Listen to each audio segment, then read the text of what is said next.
sigiden 69 na mun ye jamana kuntigi ye n'a ye wuli ka jɔ kɛ mun ye ka ɲininiw kɛ ka larawuliw kɛ mun ye ka ɲɛfɔliw kɛ mun ye an ka assemblée ɲɛmɔgɔ fo ka taa se mun ye an ka sénat ɲɛmɔgɔ fo ka taa se mun ye an ka kiirisoba ɲɛmɔgɔ n'o ye cour constitutionnelle ye n'a n'olu ye ɲɔgɔn ye ka tɛmɛ a bɛ se mun ye ka assemblée nationale k'a ci bɔgɔbɔgɔ wa mun ye o wale o tɛ se ka lawaleya mun ye kalo 12 fɔlɔ kɔnɔna la koyi mun kɔni ye kalabulon maaw fo ka kɛ a tɛmɛna kalo 12 fa k'o bɔ fɔlɔ mun ye président bɛ sɔrɔ ka nin ko ninnu lawaleya n'o nɔ kan hali n'a sɔrɔ jamanakuntigi gɛnni sɛbɛn dɔ walima o de bilalen bɛ mun ye kalabulon kɔnɔ wagati la o bɛɛ bɛ jɔ fɔlɔ wa mun kɔni ye kalafili kura o bɛ labɛn mun kɔni ye tile 90 walima tile 60 fo ka taa se mun ye tile 90 ma mun kɔni ye ni kalabulon in cilen kɔfɛ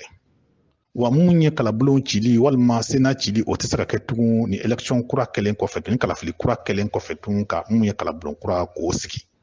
wa nin ko bɛɛ tɛmɛlen kɔfɛ ka sanga ni sariya senw ye ni o ma se ka mun ye kalafili kura k'o labɛn ka kaladen kuraw ta k'u bila mun ye an ka kalabulon kɔnɔna na i bɛ ka fɔ mun kɔni ye assemblée nationale kɔrɔ kalabulon kɔrɔ mun cira o bɛ ta k'a bila nɔ la o yɔrɔnin bɛɛ lajɛlen na k'u bila baara la